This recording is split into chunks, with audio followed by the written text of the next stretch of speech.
জনগণকে আপনারা কেন বিভ্রান্তির ভেতরে ফালান? জনগণকে কেন আপনারা এইভাবে পেরেশান করেন? এবং আপনাদের এই ধরনের ফতোয়াবাজির কারণে আজকে মানুষ ইসলামের প্রতি বিরূপ ধারণা পোষণ করছে। প্যাচ পোচ লাগায়া ঘরের দরজা বন্ধ করে কম্বল গায়ে দিয়া ঘুমাইলে তো চলবে না। কম্বল থেকে বের হয়ে আসেন। ওই কাক নিজে চোখ বন্ধ করলে মনে করে কেউ আর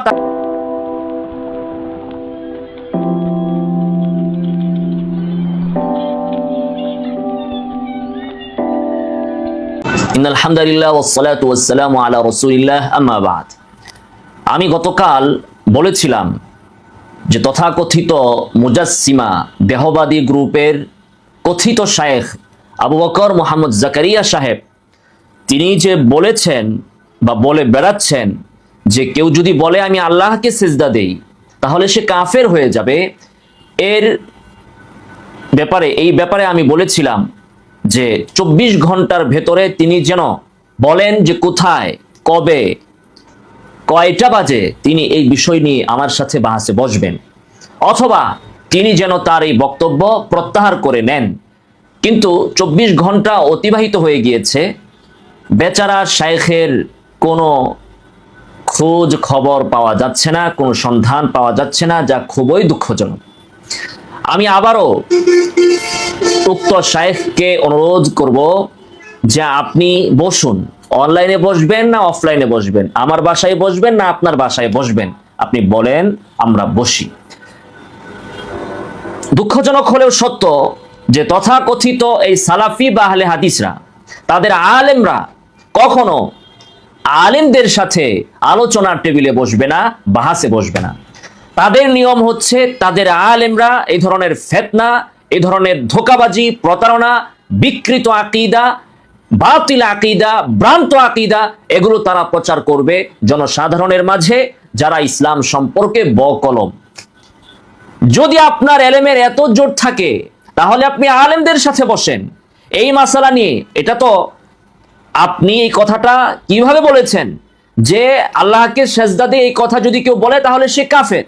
আমি গতকাল দেখিয়েছি আপনার তাফসীর থেকে এই কথা অনুযায়ী প্রথমে আপনি নিজেই কাফের হয়েছেন এবং আপনি বলেছেন এই ধরনের ব্যক্তিদের পেছনে নামাজ হবে না।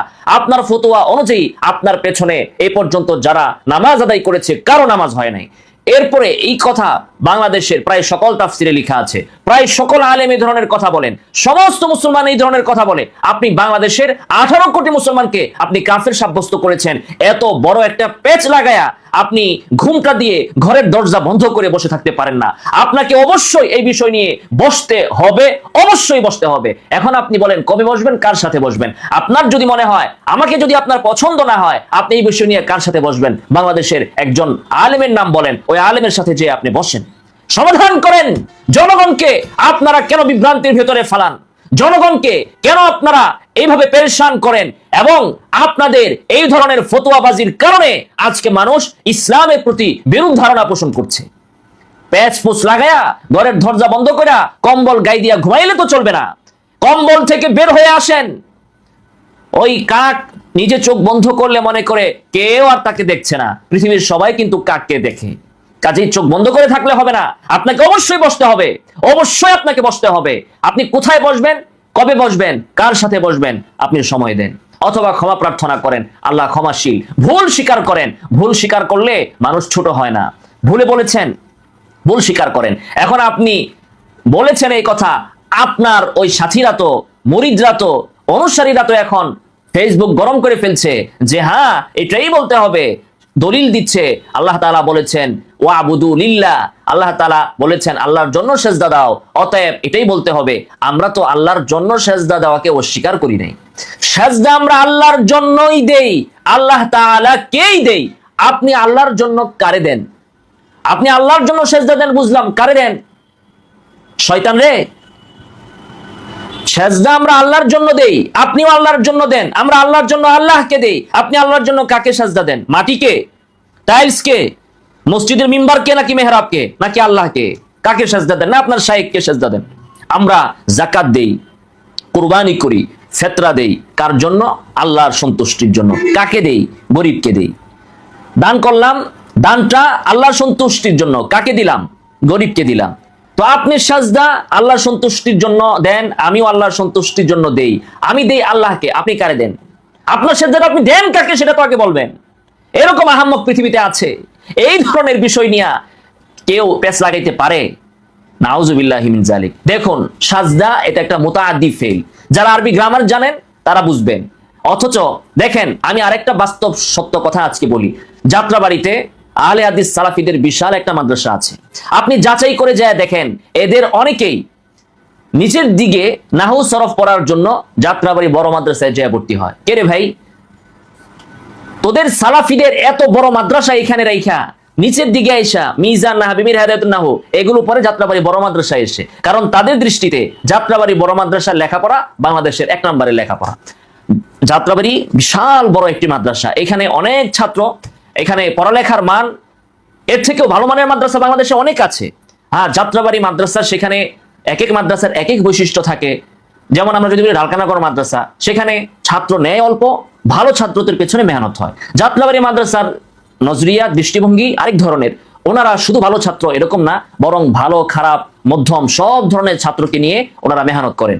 সেই দিক থেকে যাত্রাবাড়ি মাদ্রাসা ওনারাও এই দাবি করেন না যে বাংলাদেশের ভেতরে যাত্রাবাড়ি বড় মাদ্রাসা লেখাপড়ার দিক থেকে শ্রেষ্ঠ মাদ্রাসা, এটা ওনারাও দাবি করেন না। কারণ ওনারা কাজই করেন মধ্যম, ভালো, নিম্ন, মেধাহীন সবাইকে নিয়ে, বড় মাদ্রাসা সবাইকে নিয়ে এখানে কাজ হয়। তবে হ্যাঁ, এটা অবশ্যই বলা যায় আমলের দিক থেকে, তাকওয়ার দিক থেকে যাত্রাবাড়ি বড় মাদ্রাসা অনেক উচ্চ স্তরে। কারণ এখানে যিনি প্রিন্সিপাল, যিনি মুহতামিম, তার তাকওয়া, তার ইস্তিগনাইয়াত, তার এলেম, হ্যাঁ, এই ধরনের এলেমওয়ালা লোক বাংলাদেশে হয়তো অল্প কয়েকজন খুঁজে পাওয়া যাবে। এই ধরনের আমলওয়ালা লোক হয়তো খুব কমই খুঁজে পাওয়া যাবে। তো যাত্রাবাড়ি মাদ্রাসা, এটাকে যাত্রাবাড়ি মাদ্রাসা ওলারাও বলেন না যে বাংলাদেশের শ্রেষ্ঠ, লেখাপড়ার দিক থেকে সর্বশ্রেষ্ঠ বলেন না, যেহেতু তারা সর্বশ্রেণীকে নিয়ে কাজ করছেন। এক এক মাদ্রাসার এক এক দৃষ্টিভঙ্গি।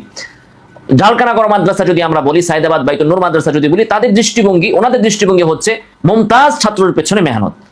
অনেক মাদ্রাসা যেমন হাটহাজারী মাদ্রাসা, যাত্রাবাড়ি মাদ্রাসা, ফরিদাবাদ মাদ্রাসা, ওনাদের দর্শন একটু ভিন্ন।